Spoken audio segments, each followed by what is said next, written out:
That's absolutely nothing. So the modern version of that is consciousness. That's how we measure. What is consciousness really, at the end of the day? It's your level of energy. It's your level of awareness.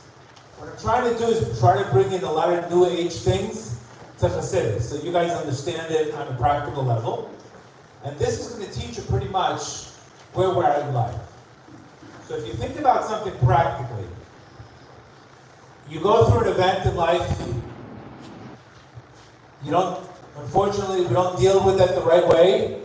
Let's say after any event that we go through, there's always an emotion that's tied to that event, right? We go through a breakup, we get angry, we have a bad childhood, we have some kind of fear. There's always an emotion after an event.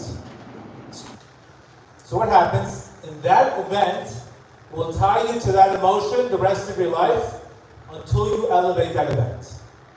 So let's say you had abandonment issues as a child, right? Your emotion will be fear, which will lead you to codependent relationships, which will lead you to fear of abandonment, which will lead you to withdrawal. And that will be pretty much the way you see the world. We all don't see the world the same way. COVID was a great example, right? Some people got triple vax. Some people said, well, I don't know what COVID is. Different states in America, you're like in a different country. Florida, they're like, what's COVID?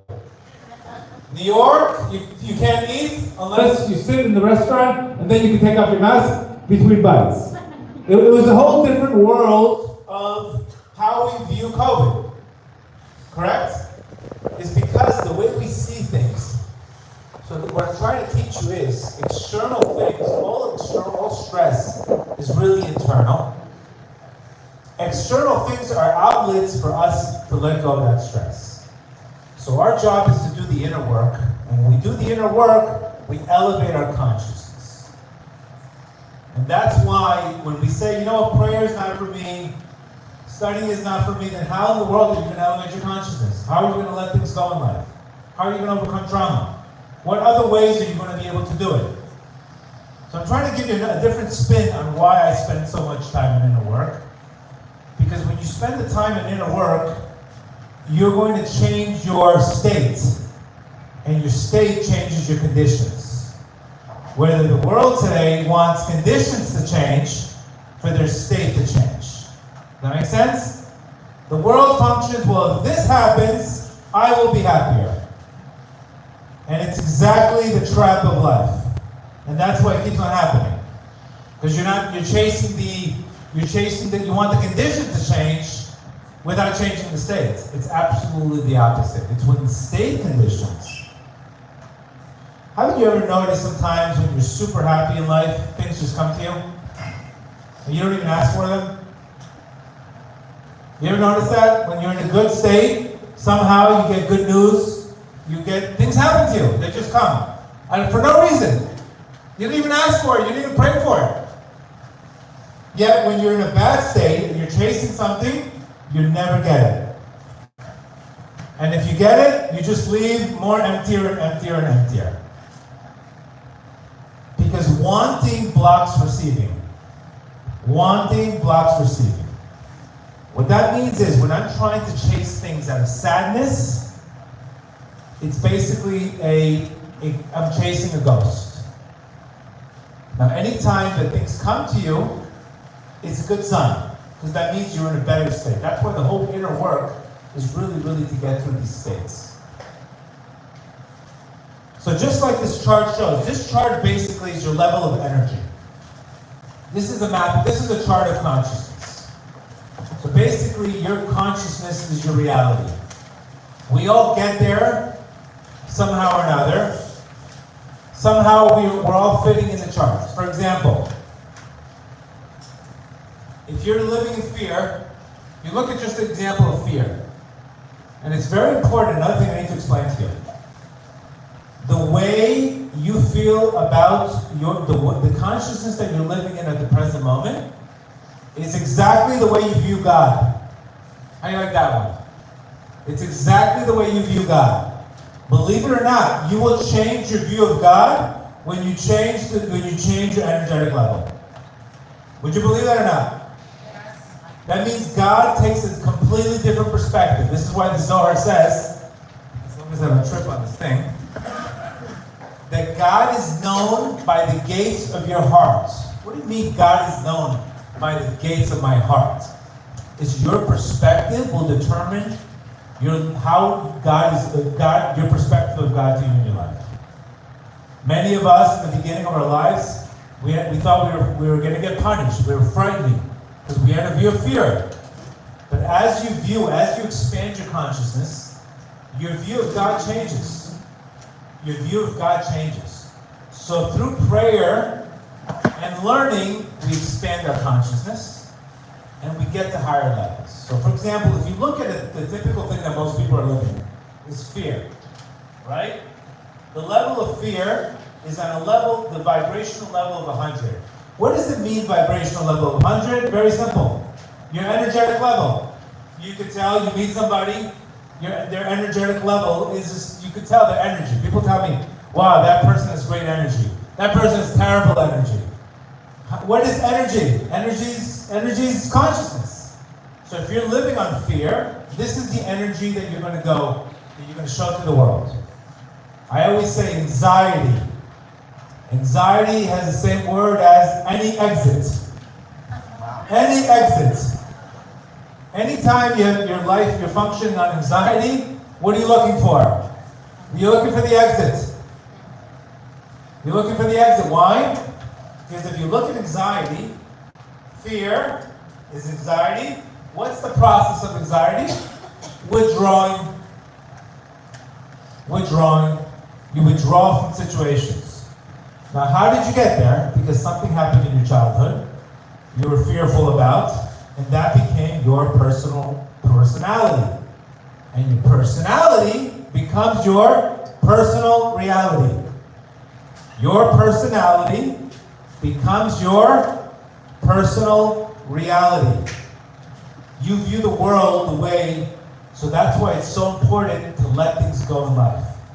To let things go and recognize that when I'm in a negative level of energy, I need to start letting go. The way to get to higher levels of consciousness is not by doing more. It's by letting go of more. For example, how many of us have gone, I'm sure a lot of you have dated before, right? Okay, it's Tel Aviv, we're not, but you can see why are people committing? Why isn't nobody going to the cash register how many dates are you going on? Who's leaving the mall with shopping bags? Are we walking around the mall or are we leaving with shopping bags? What's happening in the dating society today? Lack of commitment, let's be honest. Right? It's a lack of commitment. What is the lack of commitment? If you look at the underlying problem, it's not, I'm not finding the right people, it's I'm living with fear. If I'm living with fear, then I'm automatically going to withdraw as long as something comes up. If you don't get rid of the vibrational level that's dictating the problem, you will always get what you're always going to get. Energy attracts energy. It's that simple. So for example, let's say you have massive fear due to, let's say you grew up with a Moroccan mother. And she just made you nervous about everything, right? Like this is wrong, where you're going, everything. The CNN personality. So what's going to happen? You're going to absorb that, and you're going to have a consciousness of fear. So what's going to happen when you see consciousness of fear? You have fear inside. So when things happen, you're going to say, that's causing me anxiety. No, you have fear inside, and this is the way you're letting it out. So for example, what would be the advice of a person that has fear? He has to work on bitachon. He has to learn about bitachon, he has to learn about trust, he has to study about trust, and he has to go into the exact opposite direction that got him into the problem. The more you continue to go in the same direction withdrawing, every time there's a fearful situation, all you're going to do is you're going to make that loop worse and worse and worse and worse and worse. So that's why sometimes you have to be like an action, and you just have to just take massive moves. Because taking massive moves is showing you you're not withdrawing. You're going straight into growth. So if you look at the difference between, for example, fear. So the fear, what is your life view? What do you view your life as? You view your life as frightening. You view marriage as frightening. You view your creator as punitive. You view the emotions, anxiety, same as withdrawal. So let's look at, for example, what would it look like, for example, to have trust, right? To trust, when a person has trust in his life. How many times do you guys hear about bitachon and emunah? How many times are you going to hear about it? Over and over again. Have bitachon, have emunah. How many times do you hear this? Over and over again. It's because what's causing you to get stuck in these levels is your rational mind. Who says you're in a rational religion? Who's telling you you're in a rational religion? Is there any rational about emunah? Is there any rational about bitachon? There's nothing rational about it. So if you don't have spirituality in your life, all you're going to be is controlling and thinking that it's your hands that it's going to save you. In order for me to let go of things, in order for me to surrender things in my life, I have to give up control, which is the obsession that we all have. Because remember, if I'm fearful, what am I going to do? Try to seek control. So unless we do the inner work, oh, I have another guy for you, I have another girl for you, I have another business for you, you'll always find something wrong with it. You'll always find something wrong with it. Because the inside is not fixed. When you go into a relationship with trust, then you see the whole angle. You don't see everything wrong. You see, okay, there's challenges, but what do we do when we have trust? When we have trust, we release. We go forwards in life. We go forward in life. We go forward. We don't go, people who trust take chances. People that are fearful, they go into withdrawal. So it's not the people outside, it's the people inside. It's our consciousness, it's our past, it's our thing. This is why I recommend to do so much hisbodedut. Hisbodedut is talking to Hashem. Because if I have fear in my life, and I'm a fearful person, I need to talk to my Creator and tell Creator the world, I cannot function like this anymore with fear. I'm living with fear. My whole life is fearful. My whole life is withdrawing. And what do you think is going to happen at the end of the day when you live a life of withdrawal? It's going to destroy your self-esteem.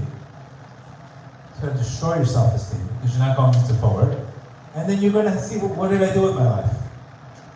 You know, I got married 6 months after I got divorced. You probably think I'm crazy.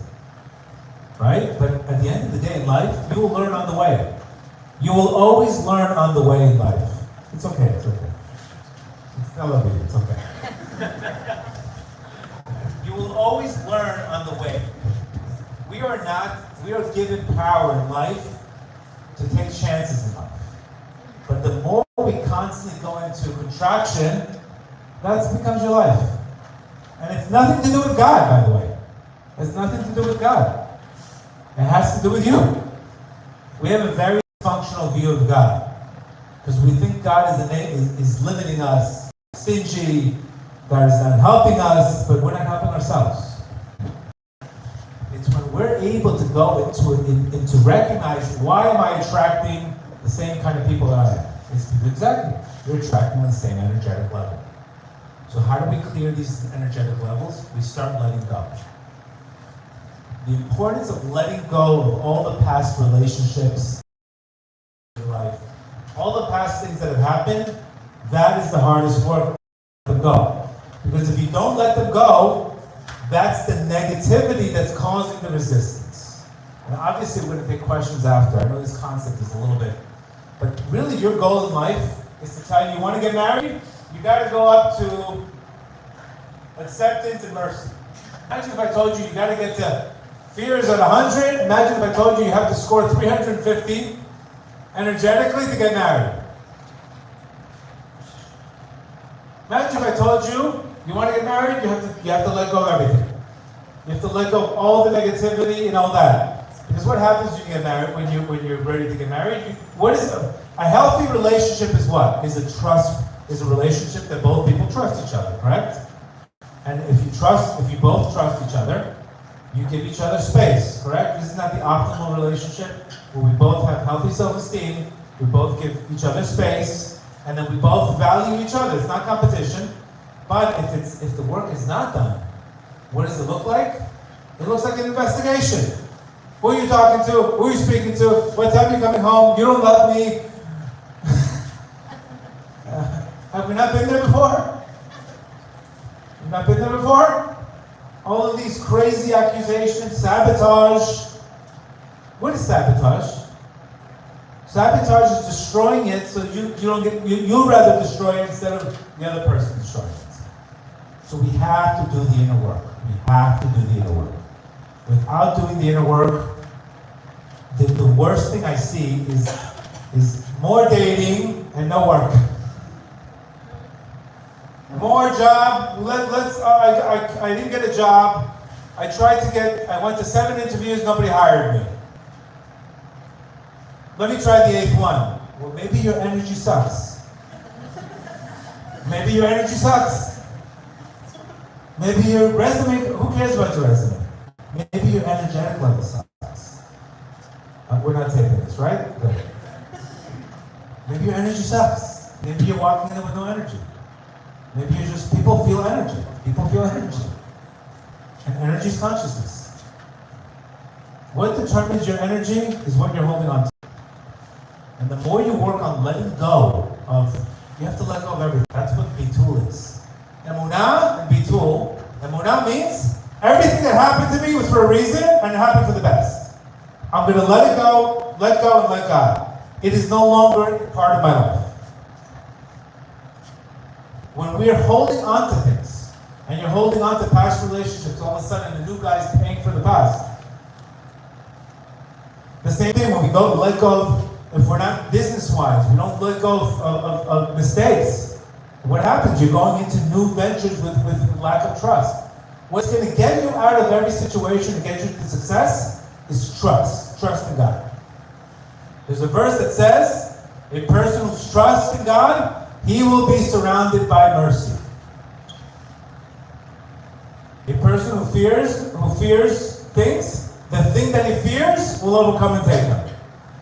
So basically, you have to decide the real tshuva today is having trust in God. And the reason why we don't have trust in God is because we've been hurt before, and we keep on resisting that problem. We keep on sitting there, and we're too exhausted to do the work. Maybe we don't believe in it, and we're so frustrated that we keep on getting the same things over and over again. Does this ring a bell to anybody? Of course it does. So that's why you consciously, the conscious work is not an outside thing. It's not to do with the outside. It has zero to do with the outside. It's begging God, I'm living in fear. I've had a bad childhood.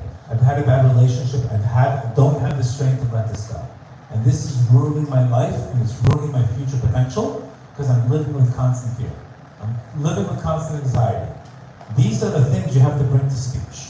These are the things you have to talk about it, not smoke weed every single time you're anxious, not all of a sudden, this is not for me, it's too religious. This is ignorance right now. If you want to win, you have to think of different strategies. Anxiety is teaching you very simple. Anxiety is teaching you this challenge is bigger than you. Imagine if somebody told the IDF that they're not fit for the challenge. What do you think the IDF would do? What do you think? The whole purpose of this, the IDF, we're showing strength. We're not showing weakness. We don't care about America. We're going to do what we're going to do. That's why they'll be successful. Because they're incredible confidence. Because what happens in life, if you have confidence, then God helps you. Now, why you get help from God when you have confidence is because God gave you a limitless mindset. He gave you, your soul comes from Ein Sof. So he gave you unlimited mindset. Fears, it's all ego. Now why is fear ego? Because all fear is worried about is protecting itself. How am I going to look like if I fail? What are people going to say if I fail? So the ego is focused more on looking good. The soul is focusing on doing good. See the difference? The ego focuses on looking good. How am I going to look? How does it look to people? The soul focuses on doing good. And that's the difference. If you're focusing on looking good, how does it look on the outside? How about if I fail? I better not take a chance, because if I fail, what are people going to say? What are people going to think about me? So that opinion on the outside is destroying the inside. So you have to think about practically, how do I get, number one, prayer transforms you. The purpose of prayer, let me explain to you why you need prayer. And you need deep prayer. Prayer itself changes you. If I'm praying in my life, the purpose of prayer is to tell your Creator, you are not able to handle this yourself.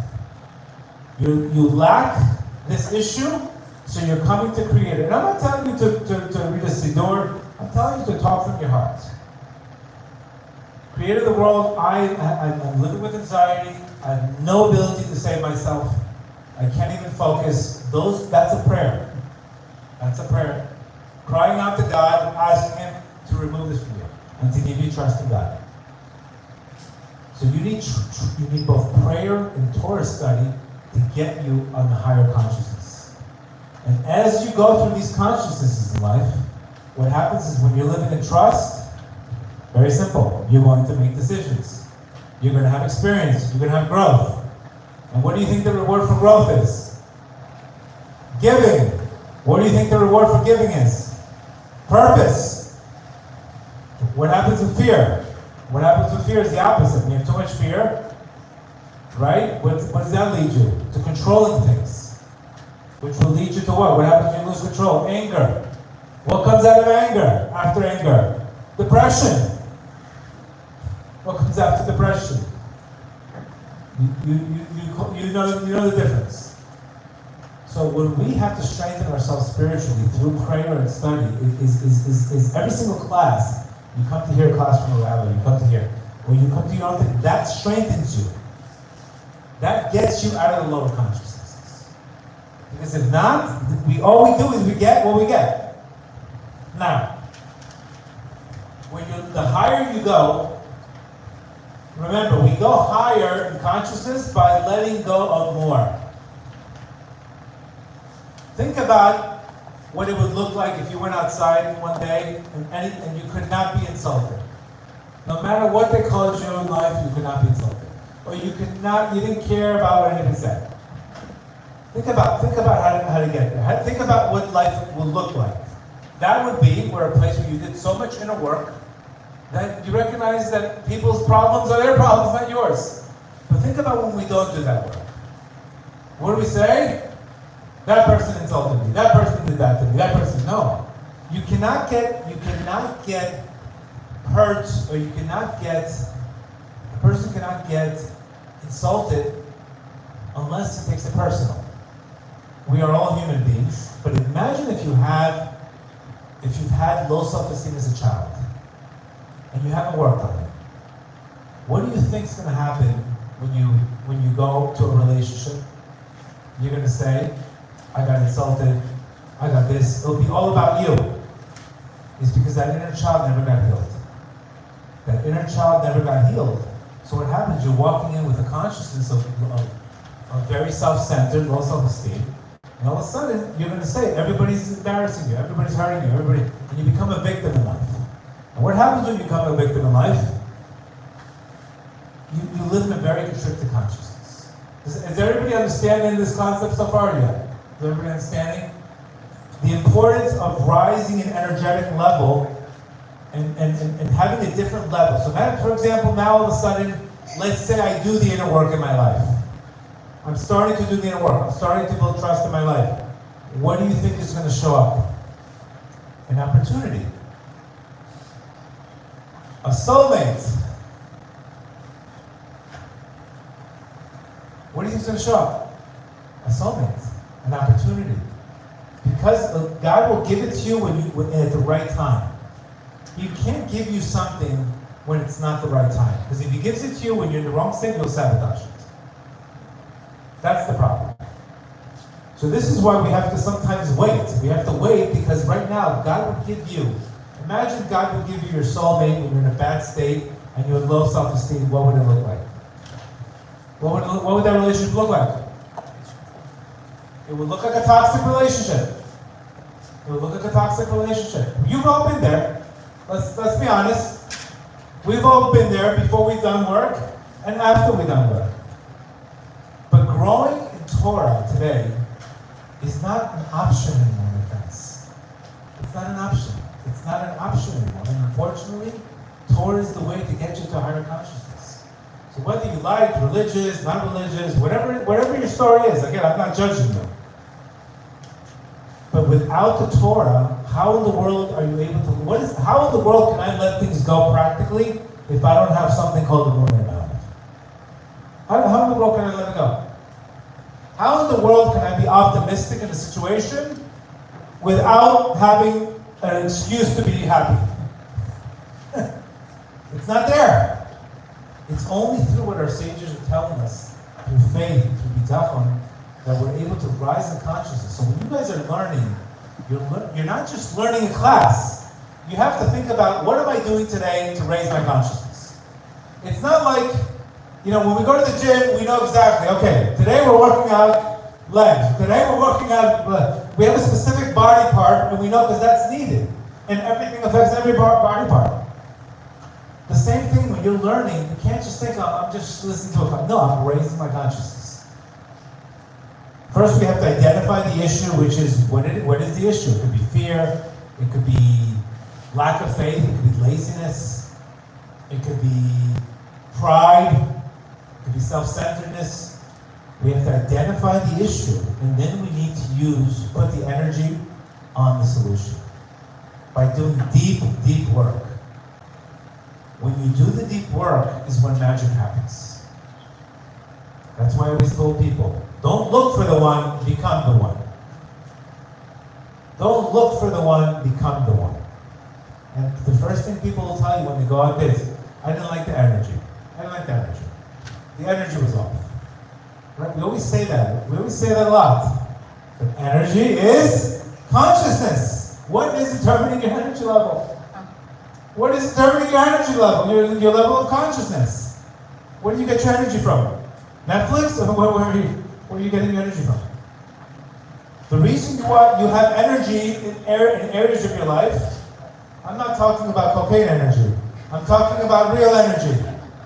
Not the one that goes 1, 2 seconds. I'm talking about real energy. Is because you've developed trust in that area of your life. We know some of us have a lot of trust in business, but terrible trust in relationships. Right? We know some of us have very good trust in some areas, and it's really working out, isn't it? Because we've built trust in ourselves. In some areas, we're not so confident in. And you see the price we're paying for it. Now, everybody has their own challenge, but just to sit there and just waiting for miracles without, unfortunately, it's not going to really happen. Now, Rav Pinson has given us an amazing solution since we're in this energy of Passover. And he says the first thing that we need to do to transform ourselves is we need to talk about the problem. We need to talk about the problem. Okay. We need to talk about the problem. How do we talk about the problem? And I just wanted to raise it up.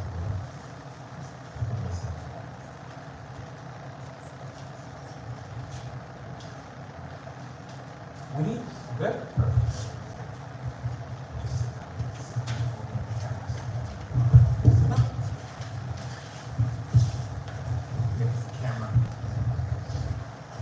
The first thing we need to do is we need to talk about the problem.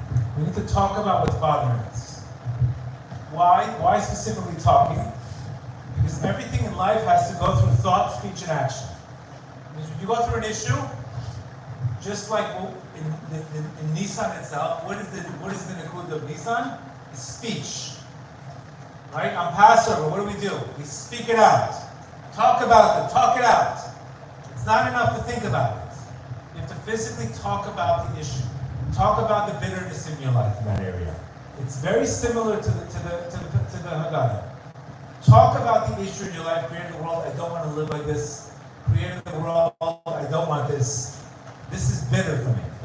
The talking itself talked about. It means when the Jews started talking it out, what happens? They started seeing changes. After you talk it out, what's the next step? This mic is driving me crazy. It's driving me freaking crazy. It's okay. Why don't you just keep it? Yeah, just forget it. What's the next step after talking it out? Then you have to visualize it. You have to visualize yourself. What would the best version of you look like? What would the best version? Imagine, let's say, your issue is money, your issue is marriage. So first you have to talk about creating the world. I'm going on dates in Tel Aviv. It's horrible. Nobody's making a decision. Everybody's in this 3-month LA issue of non-commitment.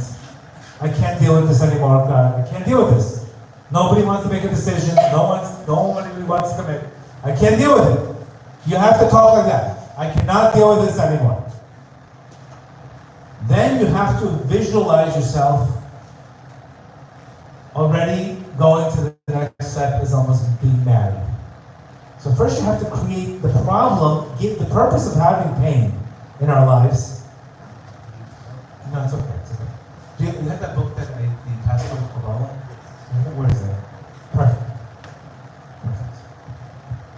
This is a great book, by the way. Passport to Kabbalah by Rabbi Pinson. And he tells us, in order to become the vessel, the first things we have to give a voice to. The 3 steps are speaking, visualizing, and surrendering. Okay, we're going to talk about the 3 steps. The first step is you have to physically talk it out. Talking it out is the vessel that creates it. You can't just do transcendental meditation all day long. You can't sit in a yoga bar and say, I'm spiritual. Unfortunately, that's not going to get you anything. It'll calm you down. Remember guys, there's a difference between expanding in consciousness and altering consciousness. Remember that. Altering consciousness means you're doing a breathing session to feel better, to calm down. You're doing whatever you're doing to calm down. But that's not expanding you, it's calming you down. Where when you grow in consciousness, expansion in consciousness is when you go from fear to trust. See the difference? That means if I'm just doing things like cold plunges, I do them also, and working out, that's great. All that is wonderful. It puts the bandage on the problem for a little bit. It doesn't make us think about the problem, but it doesn't expand. It alters consciousness. Alters consciousness means I feel better for a little bit, but I'm still getting the same problem over and over again. Okay? Expansion of consciousness means I'm doing the inner work that I don't have to worry anymore, that my anxiety becomes excitement. That is the difference. Expansion of consciousness means I am no longer an anxious person, I am a confident person that goes into growth. So the first step, like he's saying here, is you have to give voice to it.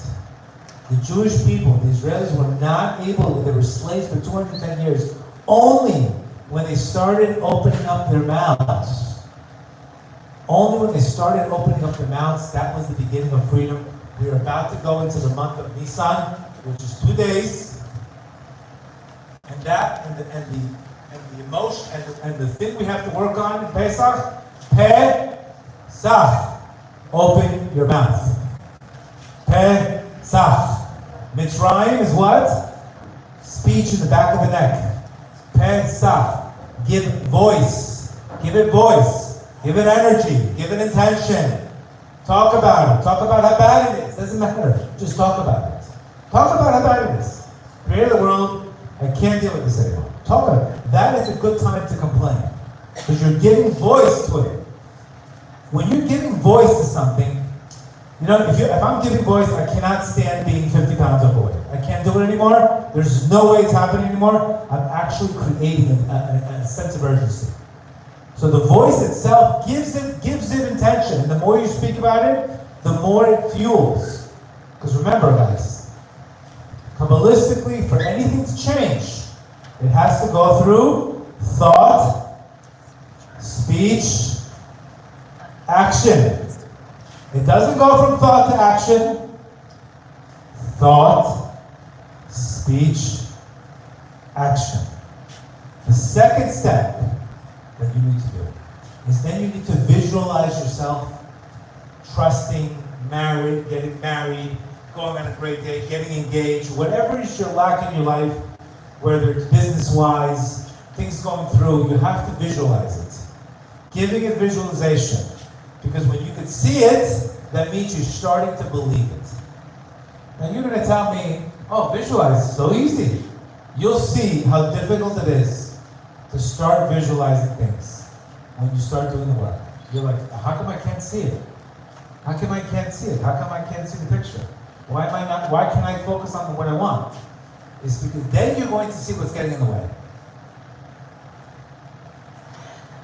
That means when you start visualizing what you want, then that's a sign that you're clearing all the blockages that's getting in the way. That's a sign you are in the right step. I remember visualizing things to the details.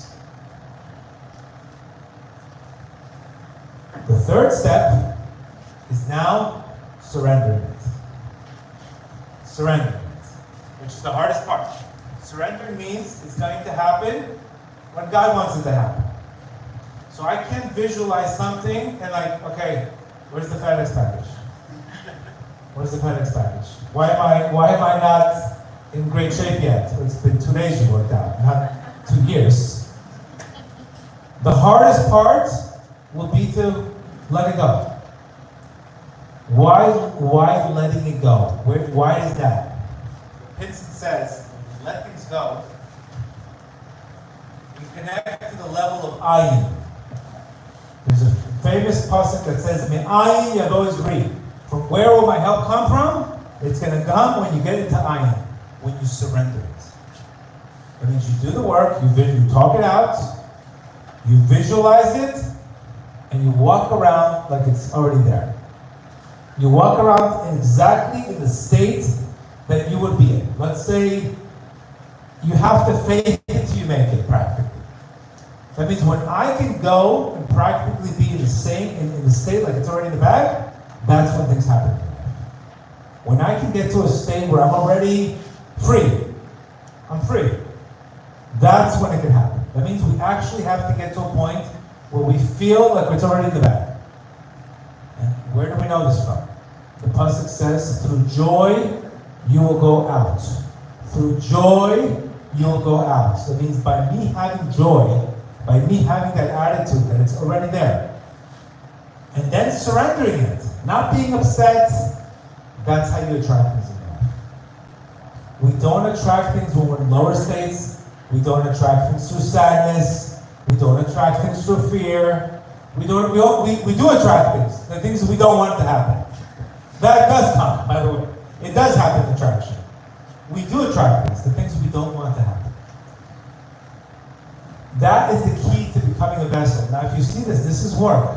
This is no 2-minute YouTube video where you're sitting there and how do I get conscious in 2 minutes? Do you understand the problem of this generation or no? Do you guys know it or no? What is the problem of this generation? No patience. No patience. I don't have patience. I don't have time to pray. I don't have time to visualize. Why? I'm busy. What are you busy? I gotta go on a date. But you're going on a date with terrible energy. It's okay. This one may be different. Do you understand the problem or no? It's the problem of the sharpening the knife. You know, you tell the guy, listen, do me a favor. It's taking you 3 days to cut this tree down. Give me 10 minutes a day. We'll sharpen the knife and we'll slice it off. I don't have time. You don't have time to sharpen the knife and it's taking you 3 days to sharpen the knife because the knife is dull, I don't have time. I don't have time to do it. I don't have time. So what do you tell them? What do you tell them? I can't help you if you can't help yourself. This is how you visualize, this is how you attract it. You have to first you have to be very upset that you cannot just say, okay, it's no big deal, it's no big deal, I don't have a job. It's no big deal, I'm not married, it's no big deal. It's no big deal, it'll take time, it's easy. That is the wrong approach. It's no big deal, I'm out of weight, it's no big deal. My time will come. That is not a good approach. I'm sorry to tell it to you. I'm sorry to tell it to you. You're being way too passive. Remember, delaying something is also fear. Don't think fear. Procrastination is fear. Procrastination is fear. Don't think procrastination is a good attribute. That's fear. When you're pushing things off, it's a sign you don't want to do it. Everybody, the buzz is gone, I see. Huh? Everybody's sobered up, huh?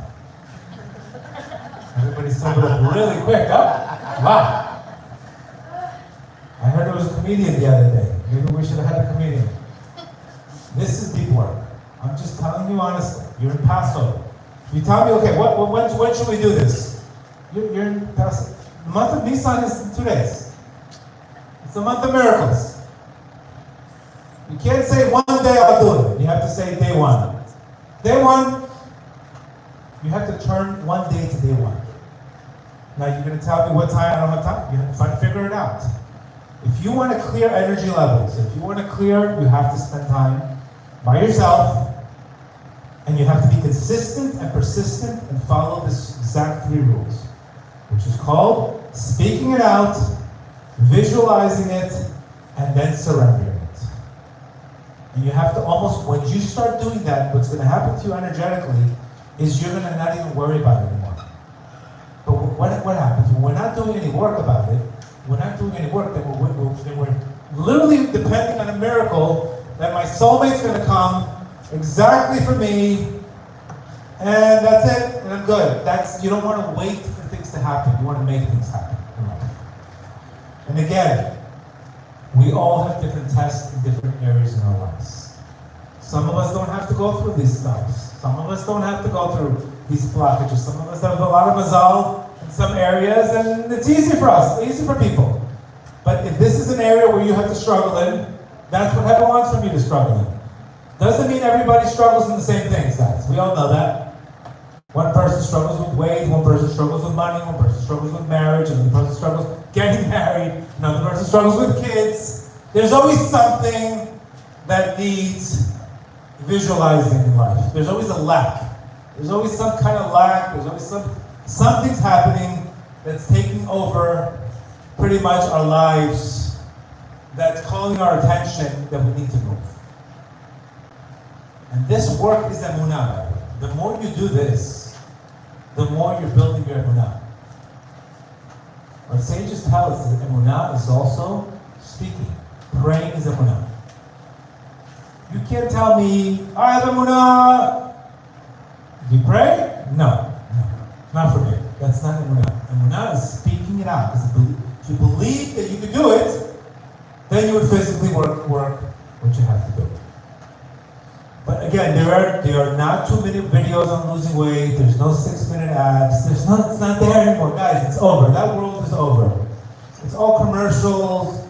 Deep work is deep work. But what you get from deep work is you get results.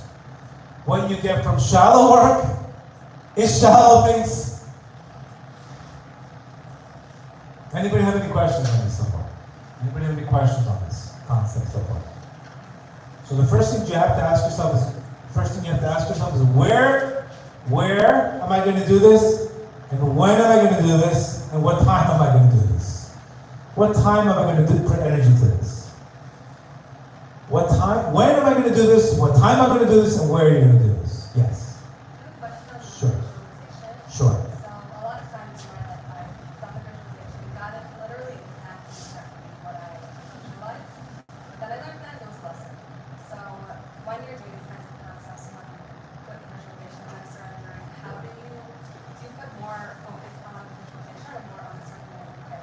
depending on what your issue is, it could be the surrendering. The hardest part is the surrendering. Miracles come to us when we surrender them. Miracles come from the name Ma. The name Ma is the name of what? It's the name of complete bittul. So I have to, it's very difficult because you're sort of running and then you have to let go. Like I'm running and then at the same time I can't control the process because that's up to God. For example, the right person for you might not be good 2 months from now. It could be good 6 months from now. So if we're running and we're controlling it, then we're taking God out of the picture. That is the problem.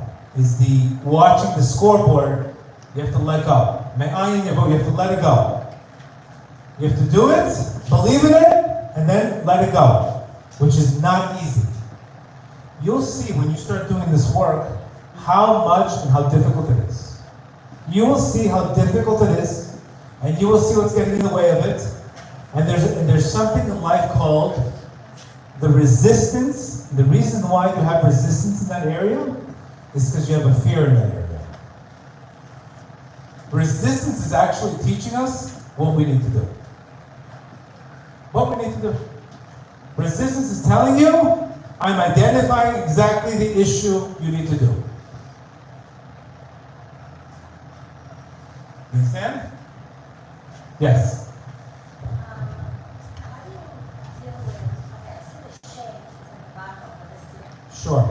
but I feel that everything happens that really big and that everything I do sounds so, cheesy, but like, I really get everything I want, but then I'm very shameful when it comes to like my family and my friends, that how am I gonna, because I should get this car, because I'm a little ashamed and I don't feel comfortable, and I'm a little like, Maybe I think it's not shame, it's guilt. It's like, when I am a Maybe it's guilt. Maybe not shame, but guilt. over that, Right. You're Moroccan or no? God gives you everything you request. How can you not go get what you Correct. just, because you feel not comfortable? The key to the spiritual things, the key to financial things is you can get whatever you want, but don't let it get to your head. You understand? Yeah. Don't let it get to your head. So for example, somebody compliments you, nice car. If you're getting it because you need to feel better about yourself, then there could be a source of harm. But if you're getting it just to get it, you don't care. It's not a big deal. You're getting it because you like it. But if you're getting it because if you don't get it, you feel less of yourself. And if you don't get it, you don't feel comfortable. Like, The whole point is if I'm getting something physical and if it doesn't make me happy, I get it. I like it. I like a fast car. That doesn't, but if I say, oh my God, if I don't have this car, people are going to think I'm a loser. People are going to think I'm less of a person. I'm getting it so I can prove to people that I am strong and healthy and successful. That's a problem. That's going to be a void you're going to require another thing. Yes? How do you build a munah trying to go through different directions in life? Let's say you're in JTLV, or the right job, or finding the right zivug. How do you build that munah to know that it's the right decision? The right decision in life is when you get to a point where you're taking action. Because at the end of the day, it doesn't mean you're going to get there one way. It could be the failure gives you a lesson. Very simple. So the difference between successful people and unsuccessful people is unsuccessful people, they're spending too much time in their head about getting going. Thinking too much what's going to happen. Successful people get going, they learn the lesson quick, and they get the experience quicker. So if you really think about it, you're like if let's say you're waiting, I need to wait 2 years to get married. What are you think you're not gonna get a lesson while you're getting married? That's pre-season. When you get married, it's a whole different season. So you're always getting lessons in life. So you don't want to stall getting the lesson because then you're gonna always look for perfect conditions and they might not come. So the key is when you trust, you take action. And Emun is a belief. Trust is greater because trust means I'm taking action. And that action will lead me eventually to win or to learn and will lead me to success. Understand? Inaction is the worst. Inaction is making a decision. Yes? So I think that the formula works just by the fact that you're here now. I listened to the podcast and Baruch Hashem. and I wanted to ask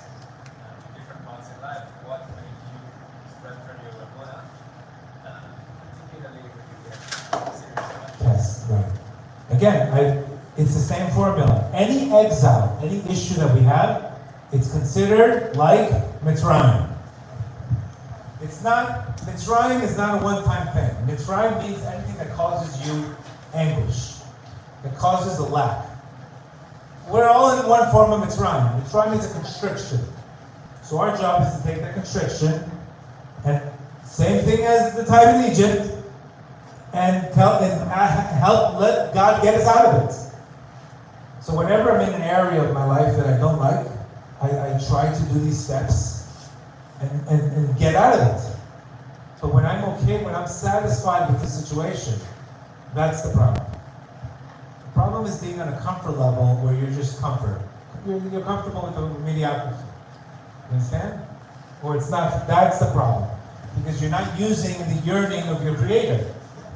Like what happens, 80% of the Jews got stuck in Egypt. 80%. Why? 2 reasons. They didn't believe in it. They didn't want to go out of Egypt. 2 reasons. Lack of desire and lack of faith. So sometimes people want to be institutionalized in life. You know, there's a study that people got out of Alcatraz and they came right back. And you can tell me, what the hell? You just got out of Alcatraz and you went back to Alcatraz? Oh, the food's good. The food's good. It's comfortable. I don't have to worry about failure. So you have to be careful not to get institutionalized in life by life. That is a problem. That is a problem. You cannot get comfortable. I'm not telling you to become an animal, but when you have a lack, we can't just say I have a lack. It's okay. Kobe said it. It's okay.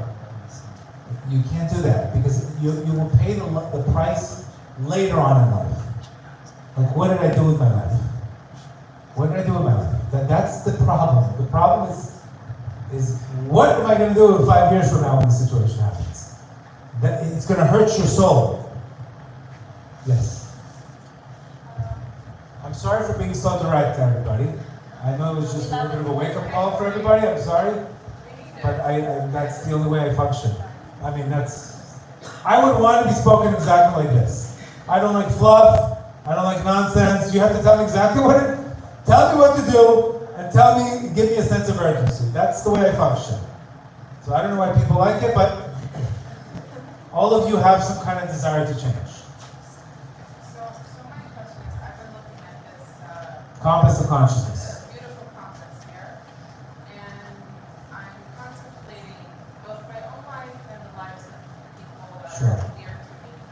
And when you spend years, 3, 5, 7, 10, people have different struggles, right? Sure.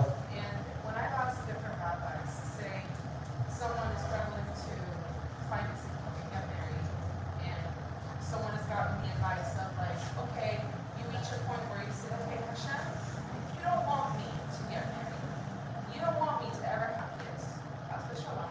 Like, I accept. And it's only at that point of bittul, like, people need to reach that point of bittul where they're like, listen, if you decide the thing that I want most in life, I'm not gonna have, okay. You know, like, when, like, it's. Listen, I'm going to be honest with you. Part of getting out of Egypt and preparing for Egypt is getting rid of the chametz. I hate to tell it to you.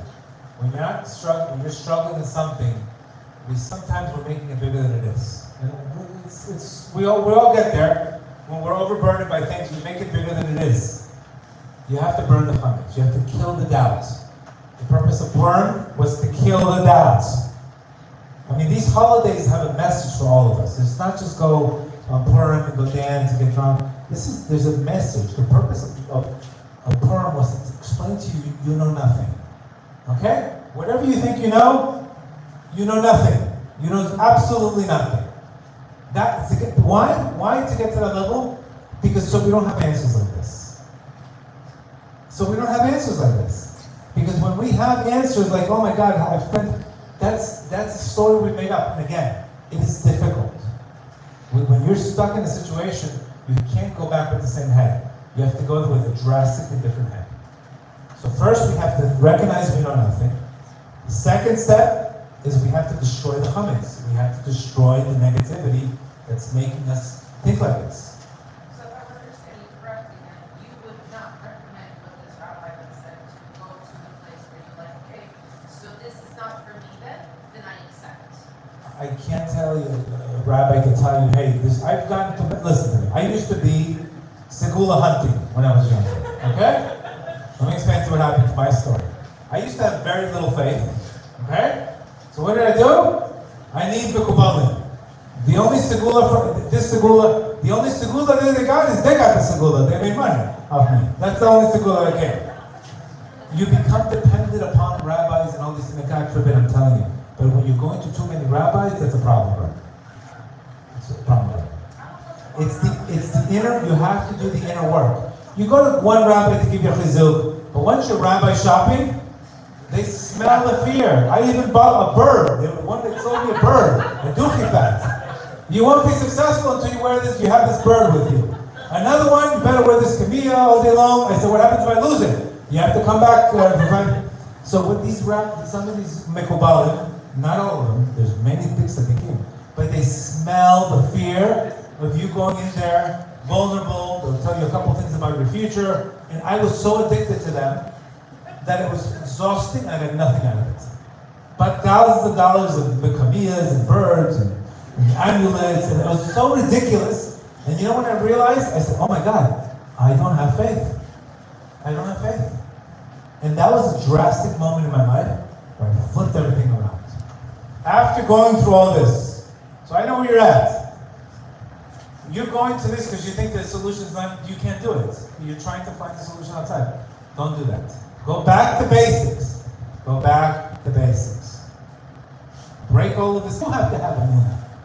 What all a rabbi could do is give you emunah. The Baba Sali would give people a rack.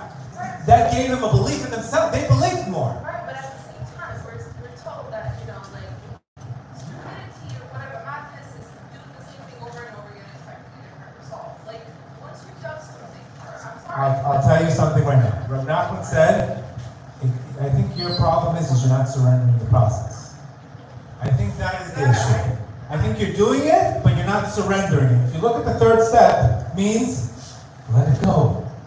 Our sages tell us that one who looks for expectation in prayer, you know what happens? His sins are recalled upon him. So not only do you not get the prayer answered, but you get audited. How do you like that one? It's a Gemara. The Gemara says there's three people that their sins are opened up for them. One, a person leaning on a shaky wall, a person putting himself in a dangerous situation. Number two, a person wanting another person to be punished. And number three, a person who expects prayer, who has an expectation of prayer. Why did I tell you the third thing is you have to let it go? You have to let it go. I'm telling you, these are stories come to me. And I'm telling you, I've been there. It's not like you're telling me I've been nowhere. I remember going in these same streets, midnight, from one rabbi, bouncing like a yo-yo, back and forth, and I got nothing but nothing out of it. Temporary solutions. You have to do the inner work. It's not negotiable. Your friend can't work out for you, you have to work out. End of story. End of story. Yes. Building on what these two gentlemen asked, and also like a little mix of this young lady asked, is it possible to have too much faith that you almost be so surrendered that you're so comfortable with whatever is going to be, and it's not like, okay, my body's going to be perfect if I don't go to the gym, that's like a physical requirement, but it's like, okay, whatever is going to come is going to come. The right job will come when the right job comes, the right man will come when the right man comes, the family's going to come when the family's meant to come, is not Hashem, but like, is it possible to just, like, at some points I feel, am I just being lazy? But my faith is so, I'm so sure, I'm so comfortable, I'm so surrendered. And I wondered if that's like, where do you find the balance between that and am I being lazy? Okay, so it sounds like a little laziness there. Okay. It sounds so cute, it's soft and cute, wonderful. But there's one thing that makes things happen. You answered your own question, by the way. You need ratzon. Ratzon, believe me, there's nobody in this human being on this planet that has not had a sense of urgency of something bothering in their lives. Somehow, maybe I just don't want to deal with it. It could be a little bit more of an avoidance, but I'm happy with it. It's okay. But the purpose of getting you're getting a lack in your life, is so you can come closer to your Creator through that lack. So again, if it's not a big deal for you, it's not a big deal for you. Some people are okay with certain things. But if you want something, you have to, it's called ratzon. Desire is what's going to break the obstacles. Because the minute you want something, you know what's going to happen? Every obstacle is going to come in your way to get it. And if you don't have enough desire, you won't be able to break that obstacle. So what's the difference between want and desire, though, right? Okay, The desire is there. I have the desire. Right, so you can have desire. Desire is something where is it a spiritual need or a physical need? It's both. So if it's a spiritual need, you have to be super aggressive and tell Creator of the world, if I don't have it. I've always said this before. It's better to pray for spiritual things than physical things, because spiritual things will manifest as physical things. You said that. So if you pray for trust in God, trusting God doesn't mean sit back. Trusting God means I'm deciding to take the journey and I'm taking action, but I'm surrendering the journey. You understand? Trusting God doesn't mean, okay, I trust in God, I'm going to wait to get married. No, that doesn't mean trusting God. Trusting God means I'm going to go on dates, I'm going to as much as I can, I'm going to do stuff, but it's not necessarily going to go this way. It can go this way, it can go that way, it can go that way. That means you're trusting in the journey, not in the whether or not I decide to get married. Very big difference. So it doesn't mean it's going to go smooth. I'm going to go like this. But that means trusting in God means you don't stop. You don't stop trying. When you stop trying is when you give up. You give up. And again, I want to explain to everybody the extreme difficulties of this work. It is not easy. It is not easy, but what else can you do? I'm thinking about it else. What other options do we have at the end of the day? What other options? I always ask myself, this is extremely difficult. But I ask myself, okay, I'm not going to sit there and not do nothing. So we always have to recognize we have to fix that. Yes?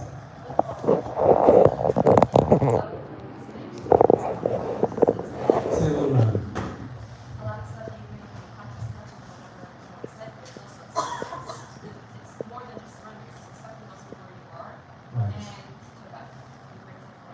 But still moving forward. Acceptance means I'm still moving forward. There's a sense of what's choosing. It's surrendering into, let's say, I cannot now, it's to be happy, accepting where you are. Surrendering means going forward and letting go. That means you're still running, but at the same time you're not controlling the process. So you do need more than just surrender. You need to surrender the results, not surrender the effort. See the difference?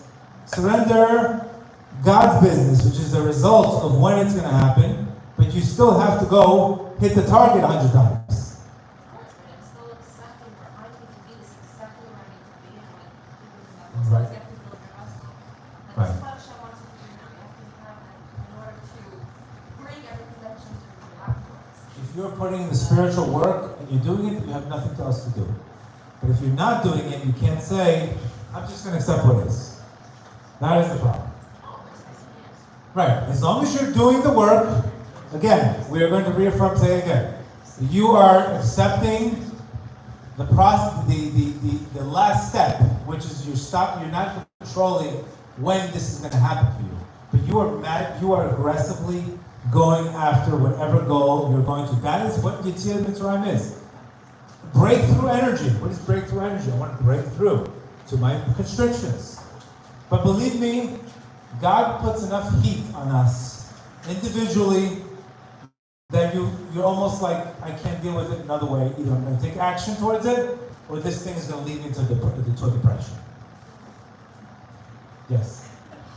In your opinion, what do you think comes first? Trust or is it like It's both. Trust means action. I can believe in something and not take any action. Do you understand? So I could, let's say I believe in something, trusting means it's higher than faith. Faith is getting the courage to put the batteries on, to believe in it, but you still have to take action. The action is the key. The action is the key. As he says, when a person trusts in God, he will be surrounded with mercy. He will be surrounded with mercy. That's your question. Yes. So, for when you're doing visualizations, I feel like a lot of people say you're not supposed to visualize a specific person. It's more just like your feelings that are associated. What do you? You can visualize yourself, for example, being married and hearing your favorite song coming down the aisle. Who you're going to get married to? You're right. You don't know who it is. You don't want to. It could be that person. It could not be good for you. But you can imagine the sensation, the visualization of you walking down the aisle and hearing your favorite song from Coldplay or whatever you want to hear. Okay? And by the way, music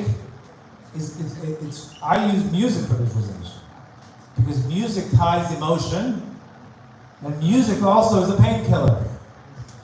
So music will allow you to loosen up. When you use music, you loosen up, by the way. Music loosens you up. It's a painkiller. Believe it or not, God has natural painkillers. Music is one of them. So if you combine music and visualization, both of them, you will, believe me, you'll be much easier to stay in that state. Yes? You mentioned the fear. Sure. People struggle with that one of the ways to power through it is to take bigger risks.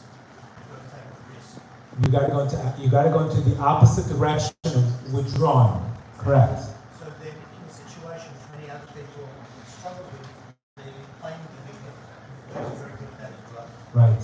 So being the victim. It's the worst thing you can do ever. So where's the direction the person should take that maybe subconsciously it's being the victim that always happens to me, pushes, what action should they take? Right. The vessel is responsibility. It's taking malchus. Malchus means taking responsibility for your life. Sometimes we become a victim because we are looking for self-pity, or it's a comfort, it's comfortable. Blame is the greatest excuse for staying small and blaming somebody for it.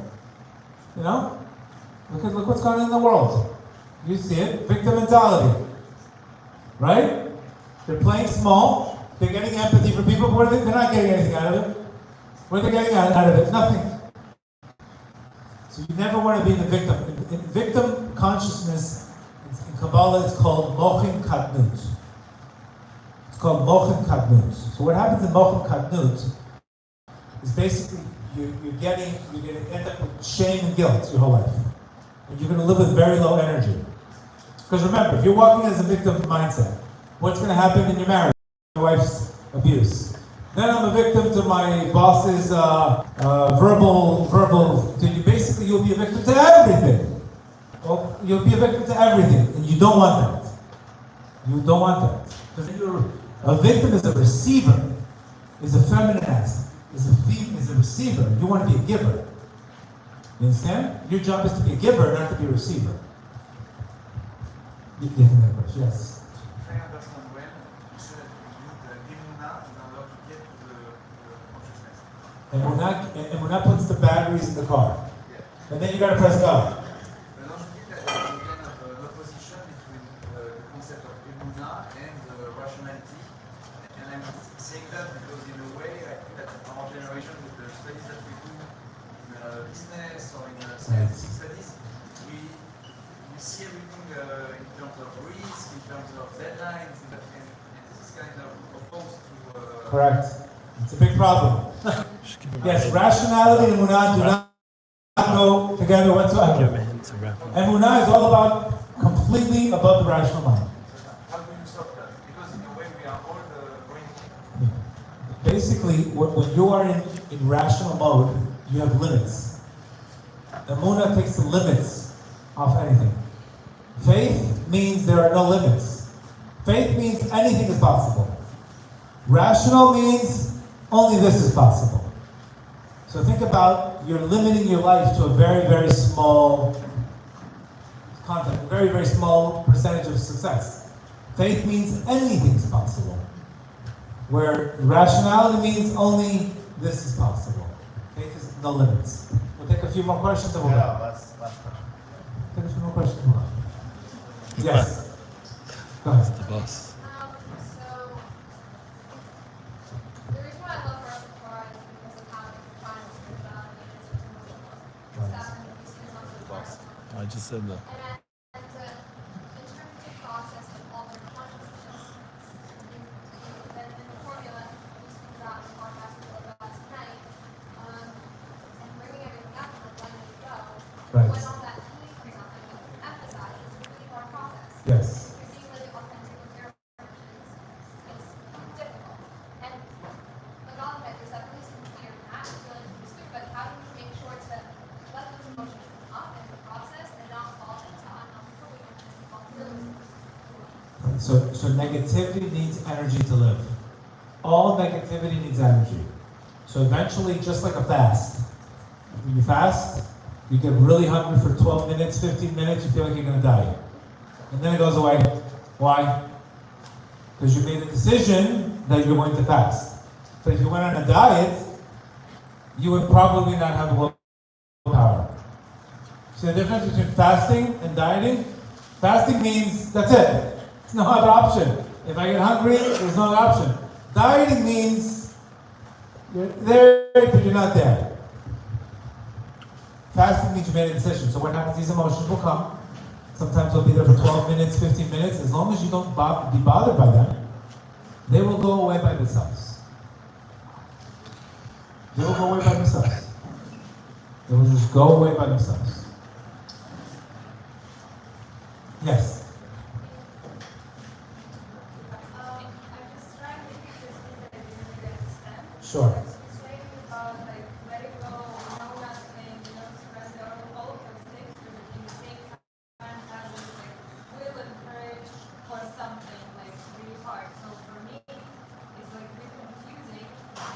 And like if I don't feel this feeling, you're saying it's wrong, but you should be striving. Okay, so basically what we want to do is we want to be aggressively going after our goal, but we cannot control the outcome. That is not up to us. That is in heaven.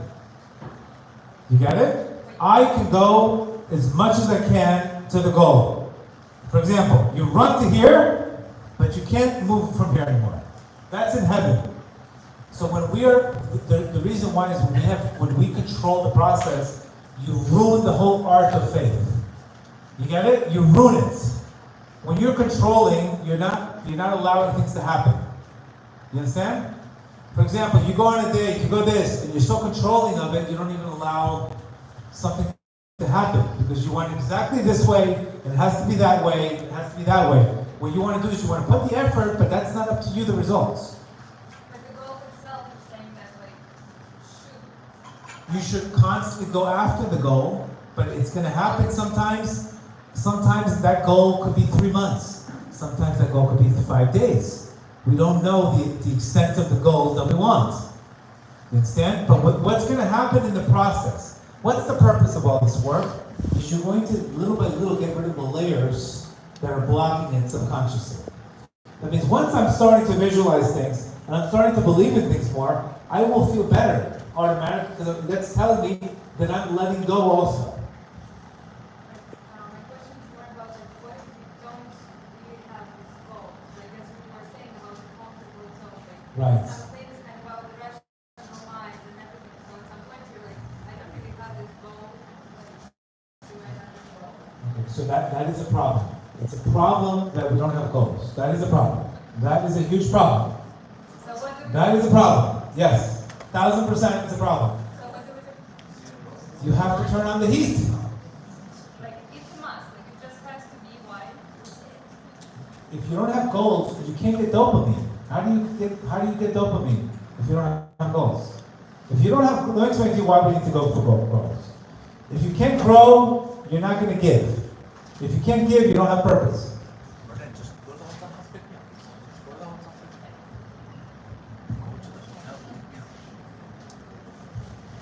You understand? The reward for growth is giving. The reward for giving is purpose. So you can't, how much can you give if you don't grow? What are you gonna give? Think about it. Think about areas of your life that you've grown and you've been able to give. But areas that you don't grow, what are you giving? There's always a reward for growth. It's the ability to give. It's the ability to give. A person that grows through a challenge, they can give advice to people, can't they?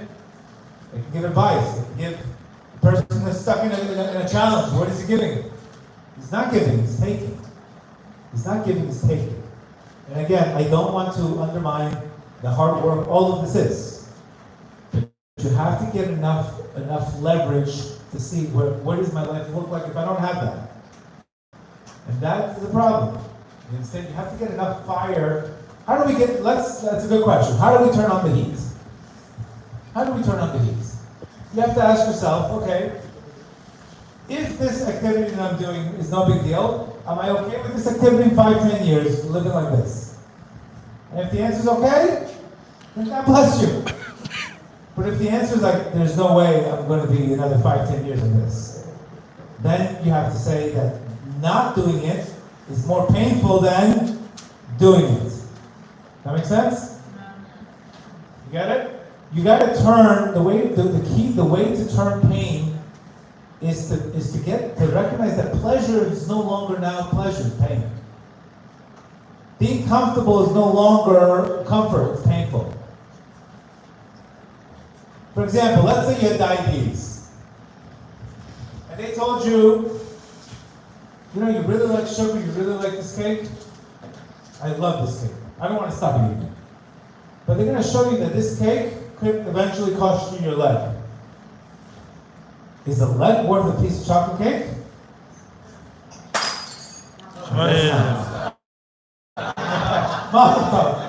So this person who's thinking about whether his leg or his chocolate cake, then he has a problem with self-esteem. That means you're going to give up your leg for a chocolate cake? Then you have no self-esteem. Then we have to figure out why we have no self-esteem. So that's where you got to get where you want to shock yourself a little bit. To say, why am I not going after my goals anymore? Why did I stop it? And remember, guys, most depression that we go through today is because we're not going after our goals. We've settled for mediocrity, we've settled for this, and that's a problem. You can't settle. Believe me, you cannot settle. It'll cost you in the long run. Yes? So you talk a lot about doing the work. What does that mean on a daily basis? What is it? Studying Torah? Studying Torah, but visually talking, having a time to your Creator, talking about the issues that are going on in your life. Talking about them. And then visualizing yourself out of the issue already. Visualizing it's very similar to the Seder. In the Seder, what do we do first? We take the bitterness. We taste the bitter herbs. Right? Why do we taste the bitter herbs? Because we need to recognize this sucks. This is bitter. Right? This is bitter. This is not, I don't want this. But it's not a bitterness to tell you, that's it, you're finished. It's a bitterness to get you into action. Then what do you do next? Then you need the wine. The wine arouses your emotion. What does wine do? It gets you into freedom. It gets you out of your emotions. It gets you to start believing in possibility. That's the visualization part. The bitterness is the talking, the bitter herb is the talking, the visualization is the wine, and the matzah is the expanded consciousness, the new you. You left Egypt with what? Matzah. You left Egypt. So you have to think about this, the reason why the speech is on this time. This is the time where you can go through this energy. And guys, I have 40,000, 50,000 followers. I have feedback. It's very simple. When you do the work, you get the results. If you don't do it, I don't know what to tell you. It's brutal, but it's not easy. It's not easy in your life. And what happens is when you fix one thing, then another thing comes to fix. It's exhausting. I'm not going to be honest with you. You fix this, now I got to deal with this. Now same formula again. And then I gotta deal with this. But that's the way God is constantly strengthening us, constantly, so we're able to grow. If not, we would be, we would take everything for granted. Yes. So, Keep on. If you have questions, I'm here to answer them. I'm stuck on the speech part. Okay. Because a few times I try to do this salute, and I just walk out of the session each time saying, wow, I feel like the son who doesn't know how to ask. Like, I have no idea, and I feel like when I'm sitting down in the room, and I'll wake up at 6 a.m., I'll go in the bathroom, and I just have complete writer's block. I have nothing to say. And I don't know how to get out of that place of complacency where I can actually open my mouth and say, wow, this is painful, because I don't know. So that is exactly your prayer. What you just said is your prayer. Pray in the world, I have zero, I have nothing, I do not know what to say. I keep on trying to talk to you, I do not know what to say, but I'm not leaving until I get something out of you. When I started, it took me 6 months. I felt like I was negotiating with a Moroccan, and who's going to forgive each other? I don't do it in the room. I go outside, I put on music, I put myself in a better mood. You don't want to sit in a room, you want to try to move around. Emotion creates heat. Emotion creates heat. When you're talking things, it creates heat. But again, all of this is teaching you. When you have, what is it? Let me ask you a question. A person with trauma, does he have a voice? No. He doesn't have a voice. So the Jews couldn't speak for 210 years. Why? Because they were emotionally drowned out, they were burnt out. So they had to physically use speech. So that's teaching you have some kind of trauma that needs to be processed. That make sense? And this is an area where you see the problem, this is an area where you gotta talk it out. And when you start talking it out, little by little, you will see the flow of speech. But it's what you're keeping in that's holding you back. You understand? So don't, the highest, you get reward for your effort, not for what comes out of your mouth. But I promise you continue, you'll get it. Yes? This one is the passport to Kabbalah is good. And this is the one that we're going to start a lot of new classes on, Inner Work, by the Ashlar Kabbalah. Which is the Baal Sulam, beautiful stuff. It's the real Kabbalah Center concept. If you know what I mean. All right, a few more questions and we're good? Okay. Go ahead. If they want to learn till 11 o'clock in Tel Aviv, I have no problem with it. Yes. Who's asking for over? I didn't see it. Go ahead. My pleasure. His last question, and we'll move it.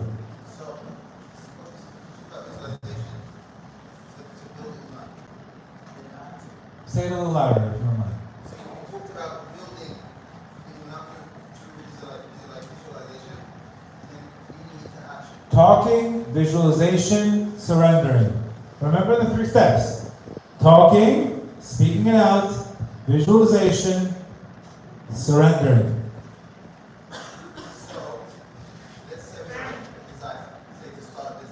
Okay. Visualize that self running the business, but in real time, you don't know what business you want to start, you don't know what action to take.